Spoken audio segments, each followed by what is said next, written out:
ਸਤਿ ਸ੍ਰੀ ਅਕਾਲ ਜੀ। ਤੁਸੀਂ ਦੇਖ ਰਹੇ ਹੋ ਪੰਜਾਬ ਮੇਲ USA ਟੀਵੀ। ਮੈਂ ਹਾਂ ਬਾਰੂਨ ਕੌਰ ਮਾਨ। ਖਬਰਾਂ ਦੀ ਬ੍ਰਿਟਨ ਵਿੱਚ ਤੁਹਾਡਾ ਸਵਾਗਤ। ਖਬਰਾਂ ਦੀ ਬ੍ਰਿਟਨ ਦੇ sponsor real estate broker Mohan Cheema. Real estate ਦੀ ਦੁਨੀਆ 'ਚ ਮੰਨਿਆ ਪਰਮੰਨਿਆ ਨਾਮ। ਪੇਸ਼ ਨੇ ਵਾਲਾਂ ਚੋਣਵੀਆਂ ਖਬਰਾਂ। ਅਮਰੀਕਾ 'ਚ 2 ਲੋਕਾਂ ਤੇ ਰਾਸ਼ਟਰਪਤੀ ਨੂੰ ਮਾਰਨ ਦੀਆਂ ਧਮਕੀਆਂ ਦੇਣ ਦਾ ਦੋਸ਼।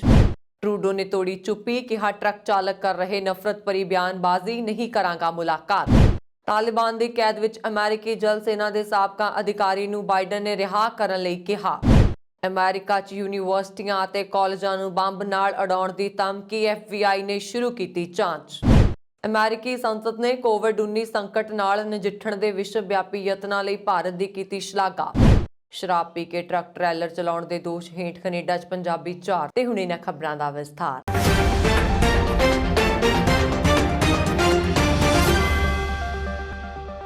ਅਮਰੀਕਾ 'ਚ ਮੈਰੀਲੈਂਡ ਅਤੇ ਕੰਸਾਸ ਦੇ ਇੱਕ ਵਿਅਕਤੀ ਤੇ ਰਾਸ਼ਟਰਪਤੀ ਜੋ ਬਾਈਡਨ ਨੂੰ ਜਾਨ ਤੋਂ ਮਾਰਨ ਦੀਆਂ ਵੱਖੋ-ਵੱਖ ਧਮਕੀਆਂ ਦੇਣ ਦਾ ਦੋਸ਼ ਲਗਾਇਆ ਗਿਆ ਹੈ।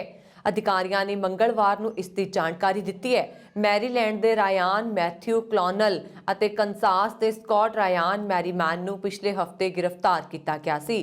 ਕੌਨਲਨ ਤੇ ਰਾਸ਼ਟਰੀ ਸੁਰੱਖਿਆ ਏਜੰਸੀ ਦੇ ਹੈੱਡਕੁਆਰਟਰ ਨੂੰ ਬੰਬ ਨਾਲ ਉਡਾਉਣ ਦੀਆਂ ਧਮਕੀਆਂ ਦੇਣ ਦਾ ਵੀ ਦੋਸ਼ ਲਗਾਇਆ ਗਿਆ ਹੈ।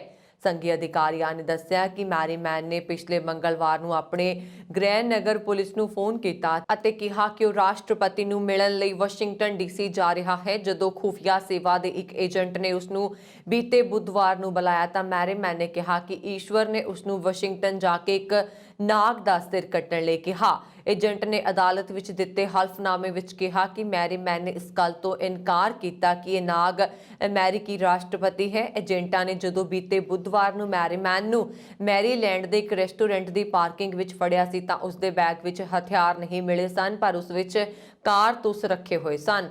ਕੌਨਲਨ ਤੇ NSA ਅਤੇ FBI ਨੂੰ ਅਜਿਹੇ ਕਈ ਸੰਦੇਸ਼ ਭੇਜਣ ਦਾ ਦੋਸ਼ ਹੈ ਜਿਨ੍ਹਾਂ ਵਿੱਚ ਰਾਸ਼ਟਰਪਤੀ ਨੂੰ ਮਾਰਨ ਲਈ ਵਾਈਟ ਹਾਊਸ ਨੂੰ ਬੰਬ ਨਾਲ ਉਡਾਉਣ ਦੀ ਧਮਕੀ ਦਿੱਤੀ ਗਈ ਹੈ। ਮੈਰੀਲੈਂਡ ਦੀ ਫੀਟ ਮੀਡੇ ਵਿੱਚ NSA ਦੇ ਹੈੱਡਕੁਆਰਟਰ ਨੂੰ ਉਡਾਉਣ ਦੀ ਗੱਲ ਕਹੀ ਗਈ ਹੈ ਅਤੇ NSA ਕਰਮਚਾਰੀਆਂ ਨੂੰ ਸਮੂਹਿਕ ਤੌਰ ਤੇ ਗੋਲੀ ਮਾਰਨ ਦਾ ਜ਼ਿਕਰ ਕੀਤਾ ਗਿਆ। ਜਾਂਚਕਰਤਾਵਾਂ ਨੇ ਕੌਨਲਨ ਨਾਲ ਜੁੜੇ ਇੱਕ ਫੋਨ ਨੰਬਰ ਅਤੇ ਮੈਰੀਲੈਂਡ ਦੇ ਪਤੇ ਦੇ ਆਧਾਰ ਤੇ ਸੰਦੇਸ਼ ਭੇਜਣ ਵਾਲੇ ਦਾ ਪਤਾ ਲਗਾਇਆ। ਭਾਰਤ ਵਿੱਚ ਕਿਸਾਨਾਂ ਦੇ ਮੁੱਦੇ ਤੇ ਬਿਨਾਂ ਮੰਗੇ ਸਲਾਹ ਦੇਣ ਵਾਲੇ ਕੈਨੇਡਾ ਦੇ PM ਜਸਟਿਨ ਟਰੂਡੋ ਨੇ ਰਾਜਧਾਨੀ ਓਟਾਵਾ 'ਚ 50,000 ਟਰੱਕ ਚਾਲਕਾਂ ਦੀ ਅਗਵਾਈ 'ਚ ਕੀਤੇ ਜਾ ਰਹੇ ਪ੍ਰਦਰਸ਼ਨ ਤੇ ਆਪਣੀ ਚੁੱਪੀ ਤੋੜੀ ਹੈ। ਕੈਨੇਡਾ ਦੇ PM ਨੇ ਕਿਹਾ ਕਿ ਟਰੱਕ ਚਾਲਕ ਨਫ਼ਰਤ ਨਾਲ ਭਰੀ ਬਿਆਨਬਾਜ਼ੀ ਕਰ ਰਹੇ ਨੇ ਅਤੇ ਇਸ ਕਾਰਨ ਤੋਂ ਉਹ ਫਰੀडम ਕਾਨਵੋਏ ਮਤਲਬ ਆਜ਼ਾਦੀ ਕਾਫਲਾ ਨਾਲ ਮੁਲਾਕਾਤ ਨਹੀਂ ਕਰਨਗੇ। ਕੋਰੋਨਾ ਪੋਜ਼ਿਟਿਵ ਹੋਏ ਟਰੂਡੋ ਨੇ ਕਿਹਾ ਕਿ ਉਹਨਾਂ ਟਰੱਕਾਂ ਵਾਲਿਆਂ ਨੂੰ ਮਿਲਣ ਦੀ ਬਜਾਏ ਬਲੈਕ ਲਾਈਵਜ਼ ਮੈਟਰ ਅੰਦੋਲਨ ਦੇ ਲੋਕਾਂ ਨਾਲ ਮੁਲਾਕਾਤ ਕਰਨਾ ਪਸੰਦ ਕਰਨਗੇ। ਟਰੂਡੋ ਨੇ ਇੱਕ ਆਨਲਾਈਨ ਪ੍ਰੈਸ ਕਾਨਫਰੰਸ ਵਿੱਚ ਪੱਤਰਕਾਰਾਂ ਨਾਲ ਗੱਲਬਾਤ ਦੌਰਾਨ ਕਿਹਾ ਕਿ ਪਿਛਲੇ ਕੁਝ ਦਿਨਾਂ ਤੋਂ ਕੈਨੇਡਾ ਦੇ ਲੋਕ ਹੈਰਾਨ ਹਨ ਅਤੇ ਇਮਾਨਦਾਰੀ ਨਾਲ ਕਹਾਂ ਤਾਂ ਰਾਸ਼ਟਰੀ ਰਾਜਧਾਨੀ ਵਿੱਚ ਕੀਤੇ ਜਾ ਰਹੇ ਪ੍ਰਦਰਸ਼ਨ ਵਿੱਚ ਕੁਝ ਲੋਕਾਂ ਦੇ ਵਿਵਹਾਰ ਤੋਂ ਉਹ ਨਾਰਾਜ਼ ਨੇ। ਕੈਨੇਡਾ ਦੇ PM ਤੋਂ ਜਦੋਂ ਇਹ ਪੁੱਛਿਆ ਗਿਆ ਕਿ ਉਹ ਪ੍ਰਦਰਸ਼ਨਕਾਰੀਆਂ ਨੂੰ ਕਦੋਂ ਮਿਲਣ ਜਾ ਰਹੇ ਨੇ ਤਾਂ ਟਰੂਡੋ ਨੇ ਕਿਹਾ ਕਿ ਉਹਨਾਂ ਦੀ ਅਜਿਹੀ ਕਿਸੇ ਪ੍ਰਦਰਸ਼ਨ ਵਿੱਚ ਜਾਣ ਦੀ ਇੱਛਾ ਨਹੀਂ ਹੈ ਜਿੱਥੇ ਨਫ਼ਰਤ ਭਰੇ ਭਾਸ਼ਣ ਦਿੱਤੇ ਜਾ ਰਹੇ ਨੇ ਅਤੇ ਆਪਣੇ ਹੀ ਦੇਸ਼ ਦੇ ਨਾਗਰਿਕਾਂ ਨਾਲ ਹਿੰਸਾ ਕੀਤੀ ਜਾ ਰਹੀ ਹੈ। ਜਸਟਿਨ ਟਰੂਡੋ ਨੇ ਸਫਾਈ ਦਿੱਤੀ ਹੈ ਕਿ ਉਹ ਨਿੱਜੀ ਤੌਰ ਤੇ ਕਈ ਪ੍ਰਦਰਸ਼ਨਾਂ ਵਿੱਚ ਸ਼ਾਮਲ ਹੋਏ ਨੇ ਜਦੋਂ ਉਹ ਪ੍ਰਦਰਸ਼ਨਕਾਰੀਆਂ ਦੇ ਟੀਚੇ ਨਾਲ ਸਹਿਮਤ ਸਨ। ਇਸ ਵਿੱਚ ਬਲੈਕ ਲਾਈਵਜ਼ ਮੈਟਰਜ਼ ਸ਼ਾਮਲ ਹੈ। ਹਾਲਾਂਕਿ ਉਹਨਾਂ ਨੇ ਟਰੱਕ ਚਾਲਕਾਂ ਦੀ ਅਸਹਿਮਤੀ ਨੂੰ ਖਾਰਿਜ ਕਰ ਦਿੱਤਾ ਹੈ। ਉਹਨਾਂ ਨੇ ਕਿਹਾ ਕਿ ਟਰੱਕ ਚਾਲਕ ਨਾ ਸਿਰਫ ਵਿਗਿਆਨ ਦਾ ਅਪਮਾਨ ਕਰ ਰਹੇ ਨੇ ਸਗੋਂ ਫਰੰਟ ਮੋਰਚੇ ਤੇ ਤਾਇਨਾਤ ਸਿਹਤ ਵਰਕਰਾਂ ਦਾ ਵੀ ਅਪਮਾਨ ਕਰ ਰਹੇ ਨੇ। ਉਹਨਾਂ ਨੇ ਦਾਅਵਾ ਵੀ ਕੀਤਾ ਹੈ ਕਿ ਕਰੀਬ 90% ਟਰੱਕ ਚਾਲਕ ਸਹੀ ਕੰਮ ਕਰ ਰਹੇ ਨੇ ਅਤੇ ਕੈਨੇਡਾ ਦੇ ਲੋਕਾਂ ਲਈ ਉਹਨਾਂ ਦੇ ਟੇਬਲ ਤੇ ਖਾਣਾ ਪਹੁੰਚਾਉਣ ਦਾ ਕੰਮ ਕਰ ਰਹੇ ਨੇ। ਇਸ ਤੋਂ ਪਹਿਲਾਂ ਇਹਨਾਂ ਟਰੱਕ ਚਾਲਕਾਂ ਨੂੰ ਜਸਟਿਨ ਟਰੂਡੋ ਨੇ ਮੁੱਠੀ ਭਰ ਅਰਾਜਕ ਤੱਤਾਂ ਦਾ ਝੁੰਡ ਕਰਾਰ ਦਿੱਤਾ ਸੀ। ਉਹਨਾਂ ਨੇ ਸੰਸਦ ਨੇੜੇ ਨਾਜ਼ੀ ਝੰਡਾ ਲਹਿਰਾਉਣ ਦੀ ਵੀ ਆਲੋਚਨਾ ਕੀਤੀ। ਇਸ ਦੌਰਾਨ ਇਹ ਪ੍ਰਦਰਸ਼ਨ ਲਗਾਤਾਰ ਹੋਰ ਵੱਧਦਾ ਜਾ ਰਿਹਾ। ਹਜ਼ਾਰਾਂ ਦੀ ਤਾਦਾਦ ਵਿੱਚ ਟਰੱਕ ਚਾਲਕ ਅਲਬਰਟਾ ਵਿੱਚ ਇਕੱਠੇ ਹੋ ਰਹੇ ਨੇ ਅਤੇ ਕੈਨੇਡਾ ਅਤੇ ਅਮਰੀਕਾ ਵਿਚਕਾਰ ਰਸਤੇ ਨੂੰ ਜਾਮ ਕਰ ਰਹੇ ਨੇ। ਕਰੀਬ 20,000 ਟਰੱਕਾਂ ਦੇ ਇਸ ਕਾਫਲੇ ਨੂੰ ਪ੍ਰਦਰਸ਼ਨਕਾਰੀਆਂ ਨੇ ਫਰੀडम ਕਾਨਵੋਏ ਨਾਮ ਦਿੱਤਾ ਹੈ। ਦੱਸਿਆ ਜਾ ਰਿਹਾ ਕਿ ਇਸ ਜਗ੍ਹਾ ਤੇ ਟਰੱਕਾਂ ਦਾ ਇਹ ਦੁਨੀਆ ਦਾ ਸਭ ਤੋਂ ਵੱਡਾ ਜਾਮ ਹੈ। ਅਮਰੀਕੀ ਰਾਸ਼ਟਰਪਤੀ ਜੋ ਬਾਈਡਨ ਨੇ ਅਫਗਾਨਿਸਤਾਨ ਦੀ ਤਾਲਿਬਾਨੀ ਸਰਕਾਰ ਨੂੰ ਅਪੀਲ ਕੀਤੀ ਹੈ ਕਿ ਉਹ 2 ਸਾਲ ਤੋਂ ਬੰਦਕ ਅਮਰੀਕੀ ਜਲ ਸੈਨਿਕ ਮਾਰਕ ਫਰੈਰਿਚ ਨੂੰ ਤੁਰੰਤ ਰਿਹਾ ਕਰਨ। ਬਾਈਡਨ ਨੇ ਬਿਆਨ ਜਾਰੀ ਕਰਕੇ ਕਿਹਾ ਕਿ ਸਿਵਲ ਇੰਜੀਨੀਅਰ ਫਰੈਰਿਚ ਅਫਗਾਨਿਸਤਾਨ ਵਿੱਚ ਦਹਾਕੇ ਤੋਂ ਜ਼ਿਆਦਾ ਸਮੇਂ ਤੋਂ ਜਨਤਾ ਦੀ ਮਦਦ ਕਰ ਰਹੇ ਸੀ। ਉਹਨਾਂ ਨੇ ਕੁਝ ਗਲਤ ਨਹੀਂ ਕੀਤਾ, ਫਿਰ ਵੀ ਉਹਨਾਂ ਤਾਲਿਬਾਨ ਨੇ ਬੰਦਕ ਬਣਾ ਕੇ ਰੱਖਿਆ ਹੈ। ਤਾਲਿਬਾਨ ਦੀ ਇਹ ਕਰਤੂਤ ਬਰਦਾਸ਼ਤ ਨਹੀਂ ਕੀਤੀ ਜਾ ਸਕਦੀ। ਮਾਰਕ ਨੂੰ ਬੰਦਕ ਬਣਾਏ ਜਾਣ ਦੇ 2 ਸਾਲ ਪੂਰੇ ਹੋਣ ਦੇ ਮੌਕੇ ਤੇ ਸੋਮਵਾਰ ਨੂੰ ਬਾਈਡਨ ਨੇ ਕਿਹਾ ਕਿ ਅਮਰੀਕੀ ਲੋਕਾਂ ਜਾਂ ਕਿਸੇ ਵੀ ਨਿਰਦੋਸ਼ ਨਾਗਰਿਕ ਦੀ ਸੁਰੱਖਿਆ ਨੂੰ ਖਤਰਾ ਹਮੇਸ਼ਾ ਨਾਮਨਜ਼ੂਰ ਹੈ। ਸਾਡਾ ਮੰਨਣਾ ਹੈ ਕਿ ਬੰਦਕ ਬਣਾਉਣਾ ਕਰੂਰਤਾ ਅਤੇ ਕਾਇਰਤਾ ਦਾ ਕੰਮ ਹੈ। ਫ੍ਰੈਚਿਚ ਅਮਰੀਕਾ ਦੇ ਇਲੀਨੋਏ ਦੇ ਰਹਿਣ ਵਾਲੇ ਨੇ। ਬਾਈਡਨ ਨੇ ਕਿਹਾ ਕਿ ਫ੍ਰੈਰਿਚ ਦਾ ਪਰਿਵਾਰ ਬੀਤੇ 2 ਸਾਲਾਂ ਤੋਂ ਦਰਦ ਸਹਾ ਰਿਹਾ, ਉਹਨਾਂ ਦੀ ਸੁਰੱਖਿਆ ਲਈ ਪ੍ਰਾਰਥਨਾ ਕਰ ਰਿਹਾ। ਉਹ ਸੋਚ ਰਿਹਾ ਕਿ ਉਹ ਕਿਸ ਹਾਲਾਤ ਵਿੱਚ ਹੈ। ਉਹਨਾਂ ਦੇ ਵਾਪਸੀ ਦੀ ਉਡੀਕ ਹੈ। ਅਮਰੀਕੀ ਰਾਸ਼ਟਰਪਤੀ ਨੇ ਕਿਹਾ ਕਿ ਤਾਲਿਬਾਨ ਸਰਕਾਰ ਨੂੰ ਮਾਨਤਾ ਪ੍ਰਾਪਤ ਕਰਨ ਦੀ ਕਿਸੇ ਵੀ ਉਮੀਦ ਕਰਨ ਤੋਂ ਪਹਿਲਾਂ ਫ੍ਰੈਰਿਚ ਨੂੰ ਰਿਹਾ ਕਰ ਦੇਣਾ ਚਾਹੀਦਾ ਹੈ। ਇਸ ਨੂੰ ਲੈ ਕੇ ਕੋਈ ਗੱਲਬਾਤ ਨਹੀਂ ਹੋਏਗੀ। ਅਮਰੀਕਾ ਜਾਂ ਕਿਸੇ ਵੀ ਨਿਰਦੋਸ਼ ਨਾਗਰਿਕ ਦੀ ਸੁਰੱਖਿਆ ਨੂੰ ਖਤਰਾ ਬਿਲਕੁਲ ਬਰਦਾਸ਼ਤ ਨਹੀਂ ਕੀਤਾ ਜਾ ਸਕਦਾ। ਇਸ ਦੇ ਨਾਲ ਹੀ ਬਾਈਡਨ ਨੇ ਚੇਤਾਵਨੀ ਦਿੱਤੀ ਕਿ ਫ੍ਰੈਰਿਚ ਅਤੇ ਦੂਜੇ ਦੇਸ਼ਾਂ ਵਿੱਚ ਗਲਤ ਢੰਗ ਨਾਲ ਬੰਦਕ ਬਣਾਏ ਗਏ ਹੋਰ ਸਾਰੇ ਅਮਰੀਕੀ ਜਦ ਤੱਕ ਆਪਣੇ ਘਰ ਨਹੀਂ ਪਰਤਦੇ ਤਦ ਉਹਨਾਂ ਦੀ ਸਰਕਾਰ ਇਸ ਮਾਮਲੇ ਵਿੱਚ ਲਗਾਤਾਰ ਕਦਮ ਚੁੱਕਦੀ ਰਹੇਗੀ।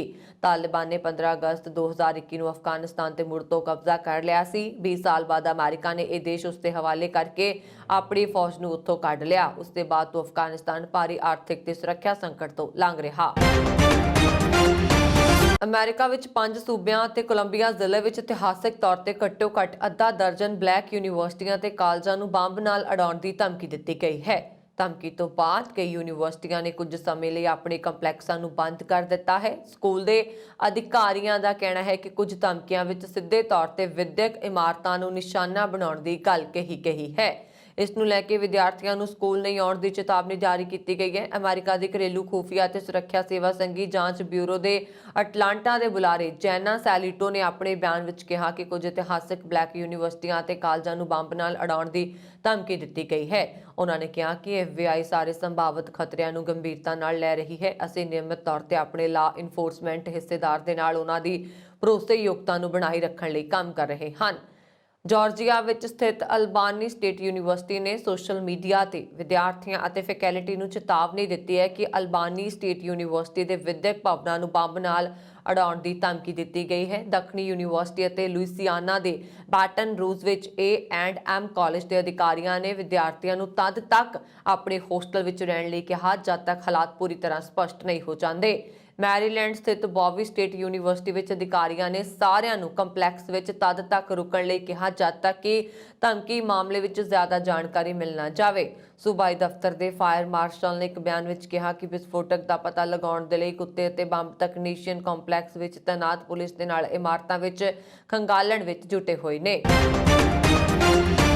ਅਮਰੀਕੀ ਸੰਸਦ ਦੇ ਬਲੈਕ ਕਾਕਸ ਨੇ ਕੋਵਿਡ-19 ਸੰਕਟ ਨਾਲ ਨਜਿੱਠਣ ਲਈ ਵਿਸ਼ਵ ਪੱਧਰ ਤੇ ਕੀਤੇ ਜਾ ਰਹੇ ਯਤਨਾਂ ਅਤੇ ਘੱਟੋ-ਘੱਟ 38 ਦੇਸ਼ਾਂ ਨੂੰ 80 ਲੱਖ ਤੋਂ ਵੱਧ ਟੀਕੇ ਮੁਹੱਈਆ ਕਰਵਾਉਣ ਲਈ ਭਾਰਤ ਦੀ ਸ਼ਲਾਘਾ ਕੀਤੀ ਹੈ। ਅਮਰੀਕਾ ਵਿੱਚ ਭਾਰਤ ਦੇ ਰਾਜਦੂਤ ਤਰਨਜੀਤ ਸਿੰਘ ਸੰਧੂ ਨੂੰ ਲਿਖੇ ਇੱਕ ਪੱਤਰ ਵਿੱਚ ਪ੍ਰਭਾਵਸ਼ਾਲੀ ਬਲੈਕ ਕਾਕਸ ਦੀ ਪ੍ਰਧਾਨ ਜੋਇਸ ਬੀਟੀ ਨੇ ਕਿਹਾ, ਮੈਂ ਤੁਹਾਡੀ ਸਰਕਾਰ ਦੇ ਯਤਨਾਂ ਦੀ ਪ੍ਰਸ਼ੰਸਾ ਕਰਦੀ ਹਾਂ ਕਿਉਂਕਿ ਉਸਨੇ ਘੱਟੋ-ਘੱਟ 38 ਦੇਸ਼ਾਂ ਨੂੰ ਨਿਰਸਵਾਰਥ ਢੰਗ ਨਾਲ 80 ਲੱਖ ਤੋਂ ਵੱਧ ਟੀਕੇ ਭੇਜੇ ਨੇ। ਅਮਰੀਕਾ ਦੀ ਉਪ ਰਾਸ਼ਟਰਪਤੀ ਕਮਲਾ ਹੈਰਿਸ ਵੀ ਬਲੈਕ ਕਾਕਸ ਦੀ ਮੈਂਬਰ ਹੈ। ਉਹਨਾਂ ਨੇ ਕਿਹਾ ਕਿ ਭਾਰਤ ਨੇ ਅਫਰੀਕੀ ਦੇਸ਼ਾਂ ਨੂੰ ਕੋਵਿਡ-19 ਰੋਕੂ ਟੀਕੇ ਦਿੱਤੇ ਨੇ। ਬੀਟੀ ਨੇ ਕਿਹਾ, ਇਸ ਤੋਂ ਇਲਾਵਾ ਤੁਸੀਂ ਮਾਲਦੀਵ, ਓਮਾਨ, ਬਹਿਰੀਨ, ਬਾਰਬਾਡੋਸ ਆਦਿ ਦੇਸ਼ਾਂ ਨੂੰ ਵੀ ਵੱਡੀ ਰਾਹਤ ਦਿੱਤੀ ਹੈ। ਭਾਰਤ ਦਾ ਗਲੋਬਲ ਲੀਡਰਸ਼ਿਪ ਭੂਮਿਕਾ ਲਈ ਧੰਨਵਾਦ ਪ੍ਰਗਟ ਕਰਦੇ ਹੋਏ ਅਮਰੀਕੀ ਨੇਤਾ ਨੇ 19 ਜਨਵਰੀ ਦੇ ਲਿਖੇ ਆਪਣੇ ਪੱਤਰ ਵਿੱਚ ਕਿਹਾ ਕਿ ਉਹ ਕੋਵਿਡ-19 ਮਹਾਮਾਰੀ ਨਾਲ ਨਜਿੱਠਣ ਵਿੱਚ ਭਾਰਤ ਦੇ ਵਿਸ਼ਵ ਵਿਆਪੀ ਯਤਨਾਂ ਦੀ ਸ਼ਲਾਘਾ ਕਰਦੀ ਹੈ। ਉਹਨਾਂ ਨੇ ਕਿਹਾ, ਇਹ ਵੀ ਸ਼ਲਾਘਾਯੋਗ ਹੈ ਕਿ ਹਾਲ ਹੀ ਵਿੱਚ ਹੋਏ ਕੁਆਡ ਸਮਿਟ ਦੌਰਾਨ ਅਮਰੀਕਾ, ਭਾਰਤ, ਆਸਟ੍ਰੇਲੀਆ ਅਤੇ ਜਾਪਾਨ ਨੇ ਇੰਡੋ ਪੈਸੀਫਿਕ ਖੇਤਰ ਵਿੱਚ ਵੈਕਸੀਨ ਪਹਿਲਕਦਮੀਆਂ ਤੇ ਮਿਲ ਕੇ ਕੰਮ ਕਰਨ ਦਾ ਸੰਕਲਪ ਲਿਆ ਹੈ। ਬ੍ਰੈਸਟਬ੍ਰਿਜ, ਓਨਟਾਰੀਓ ਪ੍ਰੋਵਿੰਸ਼ੀਅਲ ਪੁਲਿਸ ਵੱਲੋਂ ਕੈਨੇਡਾ ਦੇ ਕੈਲੇਡਨ ਵਾਸੀ 45 ਸਾਲਾ ਪੰਜਾਬੀ ਟਰੱਕ ਡਰਾਈਵਰ ਜਸਵਿੰਦਰ ਸਿੰਘ ਨੂੰ ਕਥਿਤ ਤੌਰ ਤੇ ਸ਼ਰਾਬ ਪੀ ਕੇ ਟਰੱਕ ਟਰਾਲਰ ਚਲਾਉਣ ਅਤੇ ਹਾਦਸਾ ਕਰਨ ਦੇ ਦੋਸ਼ ਹੇਠ ਜਾਂਚ ਕੀਤਾ ਗਿਆ ਹੈ। ਓਨਟਾਰੀਓ ਪ੍ਰੋਵਿੰਸ਼ੀਅਲ ਪੁਲਿਸ ਮੁਤਾਬਕ ਇਹ ਹਾਦਸਾ highway 400 north bound Georgian township ਨੇੜੇ ਲੰਘੇ ਵੀਰਵਾਰ ਸ਼ਾਮ 7:17 ਤੇ ਵਾਪਰਿਆ ਦੱਸਿਆ ਜਾ ਰਿਹਾ। ਪੁਲਿਸ ਨੂੰ ਫੋਨ ਕਾਲ ਗਈ ਸੀ ਕਿ ਇੱਕ ਟਰੱਕ ਟਰੈਲਰ ਹਾਈਵੇ ਤੇ ਜੈਕ ਨਾਈਫ ਹੋ ਗਿਆ ਹੈ। ਕਥਿਤ ਦੋਸ਼ੀ ਜਸਵਿੰਦਰ ਸਿੰਘ ਬ੍ਰੈਸਬ੍ਰਿਜ ਕਚਹਿਰੀ ਵਿੱਚ ਅਗਲੀ ਪੇਸ਼ੀ 22 ਫਰਵਰੀ ਦੀ ਪਈ ਹੈ। ਪੁਲਿਸ ਵੱਲੋਂ ਕਥਿਤ ਦੋਸ਼ੀ ਦਾ ਲਾਇਸੈਂਸ 3 ਮਹੀਨਿਆਂ ਲਈ ਮੁਅੱਤਲ ਅਤੇ ਵਹੀਕਲ 7 ਦਿਨਾਂ ਵਾਸਤੇ ਜ਼ਬਤ ਕਰ ਲਿਆ ਗਿਆ ਹੈ। ਅਮਰੀਕਾ ਦੇ ਸਾਂਸਦ ਸਕਾਟ ਪੈਰੀ ਨੇ ਰਾਸ਼ਟਰਪਤੀ ਜੋ ਬਾਈਡਨ ਨੂੰ ਚਿੱਠੀ ਲਿਖ ਕੇ ਕਿਹਾ ਕਿ ਉਹ ਪਾਕਿਸਤਾਨ ਵੱਲੋਂ ਨਿਯੁਕਤ ਕੀਤੇ ਗਏ ਰਾਜਦੂਤ ਮਸੂਦ ਖਾਨ ਦੀ ਨਿਯੁਕਤੀ ਨੂੰ ਰੱਦ ਕਰ ਦੇਣ।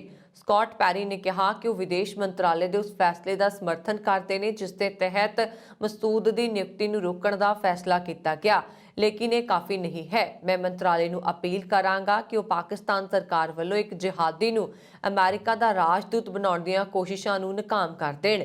ਇਸੇ ਕਾਰਵਾਈ ਦੇ ਤਹਿਤ ਮਸੂਦ ਖਾਨ ਦੀ ਨਿਯੁਕਤੀ ਸਿੱਧੇ ਹੋਣੀ ਚਾਹੀਦੀ ਹੈ। ਸਕਾਟ ਮੌਰਿਸਨ ਨੇ ਦੋਸ਼ ਲਗਾਇਆ ਕਿ ਇਮਰਾਨ ਖਾਨ ਦੀ ਸਰਕਾਰ ਨੇ ਅੱਤਵਾਦ ਨਾਲ ਹਮਦਰਦੀ ਰੱਖਣ ਵਾਲੇ ਇੱਕ ਡਿਪਲੋਮੈਟ ਨੂੰ ਰਾਜਦੂਤ ਅਹੁਦੇ ਦੇ ਲਈ ਨਾਮਜ਼ਦ ਕਰਕੇ ਖੇਤਰ ਵਿੱਚ ਸਾਡੇ ਰੁਝਾਨ ਨੂੰ ਨੀਵਾਂ ਦਿਖਾਇਆ ਹੈ। ਪਾਕਿਸਤਾਨ ਨੇ ਇਸ ਕਦਮ ਨਾਲ ਸਾਡੇ ਸਹਿਯੋਗੀ ਭਾਰਤ ਦੀ ਸੁਰੱਖਿਆ ਨੂੰ ਵੀ ਕਮਜ਼ੋਰ ਕਰਨ ਦੀ ਕੋਸ਼ਿਸ਼ ਕੀਤੀ ਹੈ। ਇਸਲਾਮਾਬਾਦ ਦੇ ਇਸ ਤਰ੍ਹਾਂ ਦੇ ਕੰਮ ਉਸਦੇ ਦੁਆਰਾ ਅਮਰੀਕਾ ਦੇ ਲਗਾਤਾਰ ਕੀਤੇ ਜਾ ਰਹੇ ਅਪਮਾਨ ਦਾ ਪ੍ਰਦਰਸ਼ਨ ਹੈ। ਅਮਰੀਕੀ ਸੰਸਦ ਨੇ ਦੋਸ਼ ਲਗਾਇਆ ਕਿ ਮਸੂਦ ਖਾਨ ਨੇ ਅੱਤਵਾਦੀਆਂ ਦੇ ਨਾਲ ਹਿਜ਼ਬੁਲ ਮੁਜਾਹਿਦੀਨ ਜਿਹੇ ਵਿਦੇਸ਼ੀ ਅੱਤਵਾਦੀ ਸੰਗਠਨਾਂ ਦੀ ਤਾਰੀਫ ਕੀਤੀ। ਉਹਨਾਂ ਨੇ ਕਿਹਾ ਮਸੂਦ ਨੇ ਨੌਜਵਾਨਾਂ ਨੂੰ ਬੁਰਹਾਨ ਵਾਨੀ ਦੇ ਰਸਤੇ ਤੇ ਚੱਲਣ ਦੇ ਲਈ ਪ੍ਰੇਰਿਤ ਕੀਤਾ, ਇੱਕ ਅਜਿਹੇ ਅੱਤਵਾਦੀ ਦੇ ਰਸਤੇ ਤੇ ਜਿਸਨੇ ਹਿਜ਼ਬੁਲ ਮੁਜਾਹਿਦੀਨ ਦਾ ਕਮਾਂਡਰ ਰਹਿੰਦੇ ਹੋਏ ਭਾਰਤ ਖਿਲਾਫ ਯੁੱਧ ਛੇੜ ਰੱਖਿਆ ਸੀ। ਮਸੂਦ ਖਾਨ ਇਸ ਤੋਂ ਪਹਿਲਾਂ ਅਮਰੀਕਾ ਤੋਂ ਨਿਊਰੋ ਸਾਇੰਟਿਸਟ ਆਫੀਆ ਖਾਨ ਨੂੰ ਵੀ ਛੱਡਣ ਦੀ ਮੰਗ ਕਰ ਚੁੱਕਾ ਹੈ। ਆਫੀਆ ਨੂੰ ਲੇਡੀ ਅਲ-ਕਾਇਦਾ ਦੇ ਤੌਰ ਤੇ ਜਾਣਿਆ ਜਾਂਦਾ ਹੈ ਅਤੇ 2010 ਵਿੱਚ ਉਸਦੇ ਅਮਰੀਕੀ ਸੈਨਿਕਾਂ ਨੂੰ ਮਾਰਨ ਦੀ ਕੋਸ਼ਿਸ਼ ਤੇ ਦੋਸ਼ ਲੱਗੇ ਸੀ। ਆਫੀਆ ਫਿਲਹਾਲ ਅਮਰੀਕੀ ਜੇਲ੍ਹ ਵਿੱਚ ਬੰਦ ਹੈ, ਲੇਕਿਨ ਪਾਕਿਸਤਾਨ ਲਗਾਤਾਰ ਉਸਦੀ ਰਿਹਾਈ ਦੀ ਮੰਗ ਕਰਦਾ ਰਿਹਾ ਹੈ। ਹਾਲ ਹੀ ਵਿੱਚ ਇੱਕ ਪਾਕਿਸਤਾਨੀ ਮੂਲ ਦੇ ਵਿਅਕਤੀ ਨੇ ਆਫੀਆ ਨੂੰ ਛੁਡਾਉਣ ਲਈ ਯਹੂਦੀ ਪੂਜਾ ਘਰ ਵਿੱਚ ਲੋਕਾਂ ਨੂੰ ਬੰਦਕ ਵੀ ਬਣਾ ਲਿਆ ਸੀ। ਅਮਰੀਕਾ ਵਿੱਚ ਭਾਰਤੀ ਮੂਲ ਦੇ ਨੀਰਜ ਚੋਪੜਾ ਨੂੰ 2019 ਵਿੱਚ ਇੱਕ ਜਹਾਜ਼ ਵਿੱਚ ਆਪਣੇ ਕੋਲ ਬੈਠੇ ਇੱਕ ਨਾਬਾਲਗ ਮੁੰਡੇ ਨਾਲ ਛੇੜਛਾੜ ਕਰਨ ਦੇ ਮਾਮਲੇ ਵਿੱਚ 15 ਮਹੀਨੇ ਜੇਲ੍ਹ ਦੀ ਸਜ਼ਾ ਸੁਣਾਈ ਗਈ ਹੈ।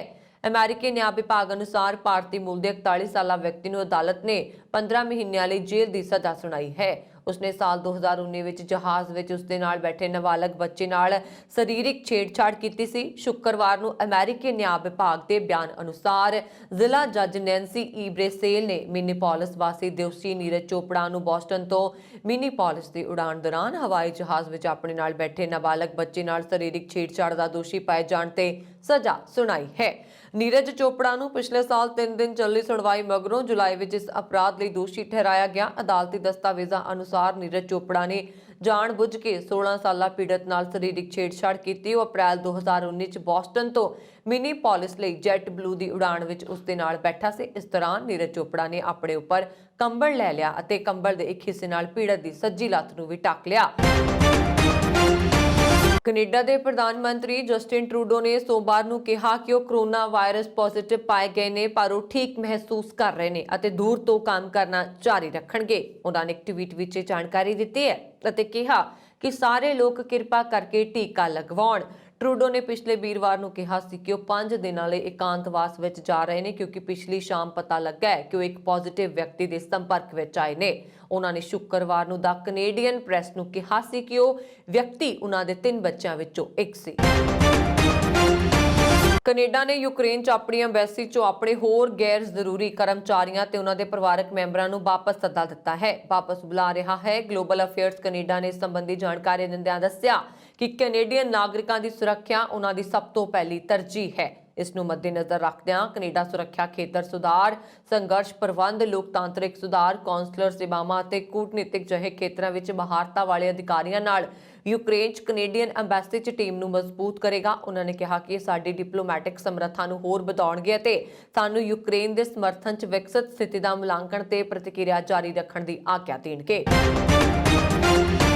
ਰੂਸ ਵੱਲੋਂ ਯੂਕਰੇਨ ਖਿਲਾਫ ਕਾਰਵਾਈ ਲਈ ਸਰਹੱਦ ਤੇ ਜਮ੍ਹਾਂ ਕੀਤੀ ਗਈ ਫੌਜ ਦੇ ਮੁੱਦੇ ਨੂੰ ਲੈ ਕੇ ਪਹਿਲੀ ਵਾਰ ਸੰਯੁਕਤ ਰਾਸ਼ਟਰ ਸਲਾਮਤੀ ਪਰਿਸ਼ਦ ਦੀ ਬੈਠਕ ਹੋ ਰਹੀ ਹੈ। ਬੈਠਕ ਦੌਰਾਨ ਰੂਸ, ਅਮਰੀਕਾ ਤੇ ਯੂਕਰੇਨ ਆਮੋ ਸਾਹਮਣੇ ਹੋਣਗੇ।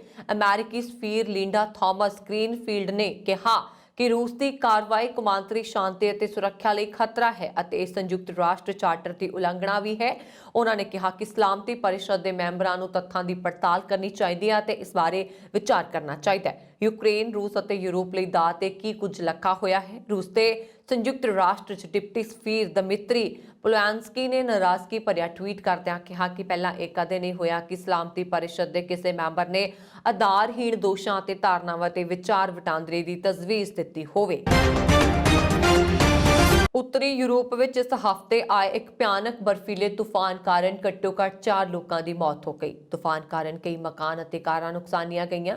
ਕੁਝ ਪੁਲ ਬੰਦ ਕਰ ਦਿੱਤੇ ਗਏ ਅਤੇ ਹਜ਼ਾਰਾਂ ਘਰਾਂ ਦੀ ਬਿਜਲੀ ਸਪਲਾਈ ਵੀ ਬੰਦ ਹੋ ਗਈ। ਇਸ ਬਰਫੀਲੇ ਤੂਫਾਨ ਨੂੰ ਮਲਿਕ ਨਾਮ ਦਿੱਤਾ ਗਿਆ ਹੈ ਅਤੇ ਐਤਵਾਰ ਨੂੰ ਇਹ ਨਾਰਡਿਕ ਖੇਤਰ ਵੱਲ ਵੱਧ ਗਿਆ।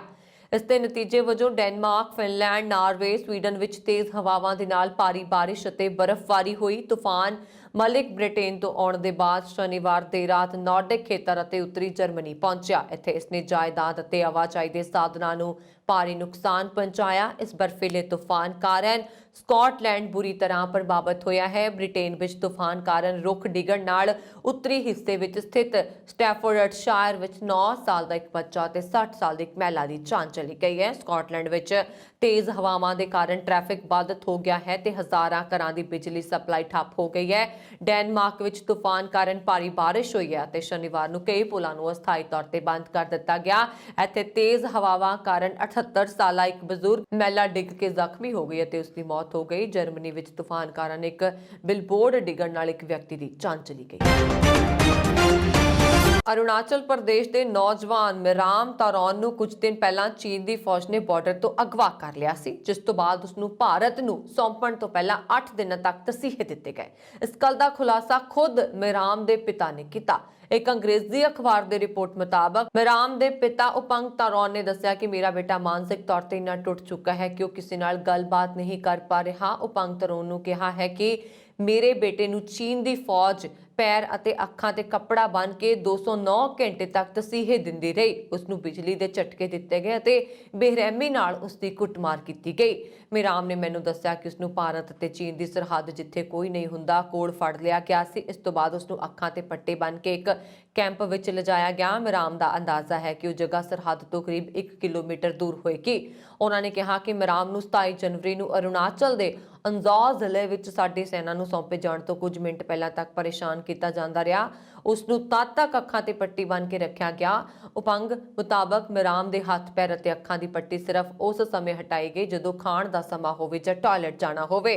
ਉਪੰਗ ਨੇ ਦੱਸਿਆ ਕਿ ਉਸ ਨੂੰ ਖਾਣ ਦੇ ਸਮੇਂ ਵੀ ਟੌਰਚਰ ਕੀਤਾ ਗਿਆ। ਹਰ ਵਾਰ ਉਸ ਦੀ ਥਾਲੀ ਵਿੱਚ ਮੀਟ ਭਰ ਕੇ ਦਿੱਤਾ ਜਾਂਦਾ ਸੀ। ਭਾਰਤ ਪਰਤਣ ਤੋਂ ਬਾਅਦ ਮਿਰਾਮ ਨੂੰ ਇੱਕ ਗੱਡੀ ਰਾਹੀਂ ਕਿਬੂਥੂ ਲੈ ਜਾਇਆ ਗਿਆ, ਜਿੱਥੇ 3 ਦਿਨ ਲਈ ਕੁਆਰੰਟਾਈਨ ਕੀਤਾ ਗਿਆ। ਜਿੰਦੋ ਪਿੰਡ ਦੇ ਰਹਿਣ ਵਾਲੇ ਮਿਰਾਮ ਅਤੇ ਉਸਦੇ ਦੋਸਤ 18 ਜਨਵਰੀ ਨੂੰ ਚੀਨ ਦੀ ਫੌਜ ਨੇ ਅਗਵਾ ਕਰ ਲਿਆ ਸੀ। ਦੇਸ਼ ਤੇ ਵਿਦੇਸ਼ਾਂ 'ਚ ਅਜੇ ਵੀ ਵੱਡੀ ਗਿਣਤੀ ਅਜਿਹੇ ਲੋਕਾਂ ਦੀ ਹੈ ਜੋ ਮੌਕਾ ਮਿਲਦੇ ਸਾਰ ਪੱਕੇ ਤੌਰ ਤੇ ਕੈਨੇਡਾ ਜਾ ਕੇ ਰਹਿਣ ਦੀ ਇੱਛਾ ਰੱਖਦੇ ਨੇ।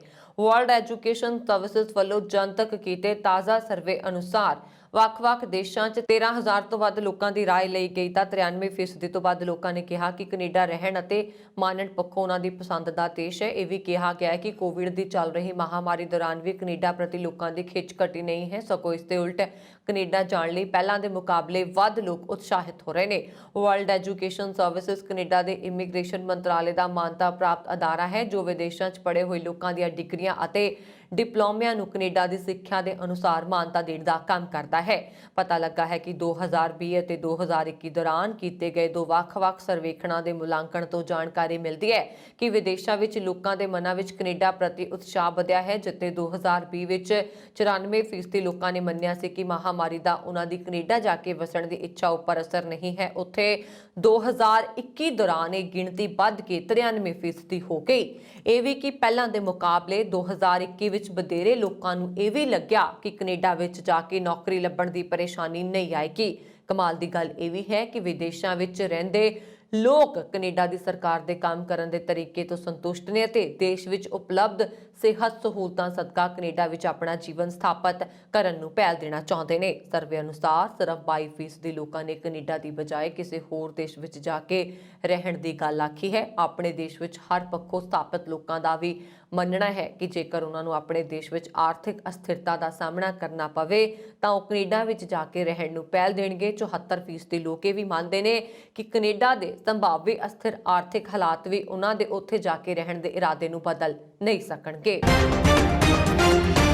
ਸ਼੍ਰੋਮਣੀ ਅਕਾਲੀ ਦਲ ਦੇ ਆਗੂ ਪੰਜਾਬ ਦੇ ਸਾਬਕਾ ਕੈਬਨਿਟ ਮੰਤਰੀ ਬਿਕਰਮ ਸਿੰਘ ਮਜੀਠੀਆ ਨੂੰ ਸੁਪਰੀਮ ਕੋਰਟ ਤੋਂ ਵੱਡੀ ਰਾਹਤ ਮਿਲੀ ਹੈ। ਸੁਪਰੀਮ ਕੋਰਟ ਨੇ ਪੰਜਾਬ ਪੁਲਿਸ ਨੂੰ ਨਿਰਦੇਸ਼ ਦਿੱਤਾ ਹੈ ਕਿ ਉਹ 23 ਜਨਵਰੀ ਤੱਕ ਮਜੀਠੀਆ ਨੂੰ ਡਰੱਗ ਕੇਸ ਵਿੱਚ ਗ੍ਰਿਫਤਾਰ ਨਾ ਕਰੇ ਤਾਂ ਜੋ ਉਹ ਸੂਬੇ 'ਚ ਚੋਣ ਪ੍ਰਚਾਰ ਕਰ ਸਕਣ। ਹਾਲਾਂਕਿ chief justice NV Ramana justice AS Bopanna ਅਤੇ ਹੀਮਾ ਕੋਹਲੀ ਦੇ ਬੈਂਚ ਨੇ ਮਜੀਠੀਆ ਨੂੰ ਪੰਜਾਬ ਵਿਧਾਨ ਸਭਾ ਚੋਣਾਂ ਤੋਂ ਬਾਅਦ ਹੇਠਲੀ ਅਦਾਲਤ ਅੱਗੇ ਆਤਮ ਸਮਰਪਣ ਕਰਨ ਦਾ ਨਿਰਦੇਸ਼ ਵੀ ਦਿੱਤਾ ਹੈ। ਸੁਪਰੀਮ ਕੋਰਟ ਨੇ ਹੇਠਲੀ ਅਦਾਲਤ ਨੂੰ ਮਾਮਲੇ 'ਚ ਆਤਮ ਸਮਰਪਣ ਕਰਨ ਦੇ ਬਾਅਦ ਮਜੀਠੀਆ ਦੀ ਪੱਕੀ ਜ਼ਮਾਨਤ ਅਰਜ਼ੀ ਤੇ ਸੁਣਵਾਈ ਅਤੇ ਜਲਦ ਫੈਸਲਾ ਲੈਣ ਦਾ ਵੀ ਨਿਰਦੇਸ਼ ਦਿੱਤਾ ਹੈ। ਦੱਸਣਯੋਗ ਹੈ ਕਿ ਇਸ ਤੋਂ ਪਹਿਲਾਂ ਪੰਜਾਬ ਤੇ ਹਰਿਆਣਾ ਹਾਈ ਕੋਰਟ ਨੇ ਮਜੀਠੀਆ ਦੀ ਅਗਾਊਂ ਜ਼ਮਾਨਤ ਪਟੀਸ਼ਨ ਖਾਰਜ ਕਰ ਦਿੱਤੀ ਸੀ, ਪਰ ਉਹਨਾਂ ਦੀ ਗ੍ਰਿਫਤਾਰੀ ਸੰਬੰਧੀ ਮਾਮਲੇ 'ਚ 3 ਦਿਨ ਦੀ ਰਾਹਤ ਦਿੱਤੀ ਗਈ ਸੀ ਤਾਂ ਕਿ ਉਹ ਹਾਈ ਕੋਰਟ ਦੇ ਆਦੇਸ਼ ਨੂੰ ਸੁਪਰੀਮ ਕੋਰਟ 'ਚ ਚੁਣੌਤੀ ਦੇ ਸਕੇ। ਸੁਪਰੀਮ ਕੋਰਟ ਨੇ ਮਜੀਠੀਆ ਨੂੰ ਰਾਹਤ ਦੇਣ ਦੇ ਨਾਲ ਹੀ ਦੇਸ਼ ਨਾ ਛੱਡਣ ਸਹਿਤ ਕਈ ਸ਼ਰਤਾਂ ਦੀ ਵੀ ਲਗਾਈਆਂ ਨੇ। ਦੱਸਣਯੋਗ ਹੈ ਕਿ ਮਜੀਠੀਆ ਦੇ ਖਿਲਾਫ NDPS ਐਕਟ FIR ਦਰਜ ਹੈ ਅਤੇ ਉਹ ਨਸ਼ੀਲੇ ਪਦਾਰਥਾਂ ਦੇ ਮਾਮਲੇ 'ਚ ਮੁਲਜ਼ਮ ਹਨ। ਵਿਧਾਨ ਸਭਾ ਚੋਣਾਂ ਲਈ ਨਾਮਜ਼ਦਗੀ ਪੱਤਰ ਭਰਨ ਦੀ ਪ੍ਰਕਿਰਿਆ ਸ਼ੁਰੂ ਹੋ ਗਈ ਹੈ ਤੇ ਵੱਖ-ਵੱਖ ਉਮੀਦਵਾਰਾਂ ਵੱਲੋਂ ਨਾਮਜ਼ਦਗੀ ਭਰੀ ਜਾ ਰਹੀ ਹੈ। ਮੰਗਲਵਾਰ ਜਾਣੀ ਕਿ ਨਾਮਜ਼ਦਗੀ ਪੱਤਰ ਦਾਖਲ ਕਰਨ ਦਾ ਆਖਰੀ ਦਿਨ। ਉੱਥੇ ਵਿਧਾਨ ਸਭਾ ਚੋਣਾਂ ਲਈ ਪਹਿਲੀ ਵਾਰ ਚੋਣ ਮੈਦਾਨ ਵਿੱਚ ਉਤਰੀ ਕਿਸਾਨਾਂ ਦੀ ਪਾਰਟੀ ਨੂੰ ਅਜੇ ਤੱਕ ਚੋਣ ਨਿਸ਼ਾਨ ਨਹੀਂ ਮਿਲਿਆ। ਨਾਮਜ਼ਦਗੀ ਦੇ ਆਖਰੀ ਦਿਨ ਸੰਯੁਕਤ ਸਮਾਜ ਮੋਰਚੇ ਦੇ ਸਾਰੇ ਉਮੀਦਵਾਰ ਆਜ਼ਾਦ ਉਮੀਦਵਾਰ ਵਜੋਂ ਨਾਮਜ਼ਦਗੀਆਂ ਦਾਖਲ ਕਰਨਗੇ। ਦਰਅਸਲ ਸੰਯੁਕਤ ਸਮਾਜ ਮੋਰਚੇ ਨੂੰ ਉਦੋਂ ਵੱਡਾ ਝਟਕਾ ਲੱਗਿਆ ਜਦੋਂ ਚੋਣ ਕਮਿਸ਼ਨ ਨੇ ਪਾਰਟੀ ਦੀ ਰਜਿਸਟ੍ਰੇਸ਼ਨ ਨਹੀਂ ਕੀਤੀ। ਇਸ ਤੋਂ ਬਾਅਦ ਕਿਸਾਨ ਪਾਰਟੀ ਭੜਕ ਉੱਠੀ। ਸੰਯੁਕਤ ਸਮਾਜ ਮੋਰਚਾ ਦਾ ਕਹਿਣਾ ਹੈ ਕਿ ਉਹ ਆਜ਼ਾਦ ਉਮੀਦਵਾਰ ਦੇ ਤੌਰ ਤੇ ਉੱਤੇ ਹੀ ਚੋਣ ਲੜਨਗੇ। ਮੋਰਚੇ ਦੇ ਮੁੱਖ ਮੰਤਰੀ ਫੈਸਲੇ ਉਮੀਦਵਾਰ ਬਲਬੀਰ ਸਿੰਘ ਰਾਜੇਵਾਲ ਮੰਗਲਵਾਰ 12 ਵਜੇ STM ਦਫ਼ਤਰ ਵਿਖੇ ਨਾਮਜ਼ਦਗੀ ਪੱਤਰ ਦਾਖਲ ਕਰਨਗੇ। ਇਹਨਾਂ ਤੋਂ ਇਲਾਵਾ ਹੁਣ ਤੱਕ 100 ਤੋਂ ਵੱਧ ਉਮੀਦਵਾਰਾਂ ਨੂੰ ਟਿਕਟਾਂ ਆ ਚੁੱਕੀਆਂ ਨੇ ਅਤੇ ਇਹ ਸਾਰੇ ਆਜ਼ਾਦ ਉਮੀਦਵਾਰ ਵਜੋਂ ਚੋਣ ਮੈਦਾਨ ਵਿੱਚ ਹੋਣਗੇ।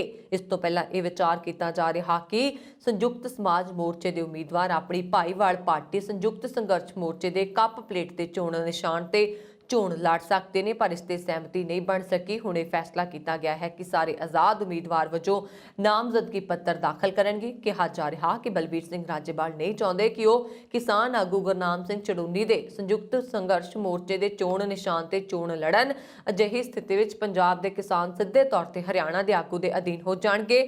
ਦੱਸ ਦਈਏ ਕਿ ਨਾਮਜ਼ਦਗੀ ਪੱਤਰ ਦਾਖਲ ਕਰਨ ਦਾ ਆਖਰੀ ਦਿਨ ਸੀ। ਜੇਕਰ ਨਾਮਜ਼ਦਗੀ ਪੱਤਰ ਭਰਨ ਸਮੇਂ ਕੋਈ ਗਲਤੀ ਹੋਈ ਹੈ ਤਾਂ ਉਹ ਸੁਧਾਰਨ ਦਾ ਮੌਕਾ ਨਹੀਂ ਮਿਲੇਗਾ, ਕਿਉਂਕਿ 2 ਫਰਵਰੀ ਤੋਂ ਨਾਮਜ਼ਦਗੀ ਪੱਤਰ ਵਾਪਸ ਲੈਣ ਦੀ ਪ੍ਰਕਿਰਿਆ ਸ਼ੁਰੂ ਹੋਣੀ ਹੈ। ਇਸ ਦੇ ਲਈ ਦੇਰੀ ਨਾਲ ਲਿਆ ਗਿਆ ਫੈਸਲਾ ਮੋਰਚੇ ਨੂੰ ਨੁਕਸਾਨ ਪਹੁੰਚਾ ਸਕਦਾ ਹੈ। ਇਹ ਯਕੀਨੀ ਤੌਰ ਤੇ ਇਸ ਨੂੰ ਮਿਲਣ ਵਾਲੀਆਂ ਵੋਟਾਂ ਨੂੰ ਪ੍ਰਭਾਵਿਤ ਕਰੇਗਾ। ਇਸ ਕਾਰਨ ਕਈ ਉਮੀਦਵਾਰਾਂ ਦੇ ਕਾਗਜ਼ ਰੱਦ ਹੋ ਸਕਦੇ ਨੇ।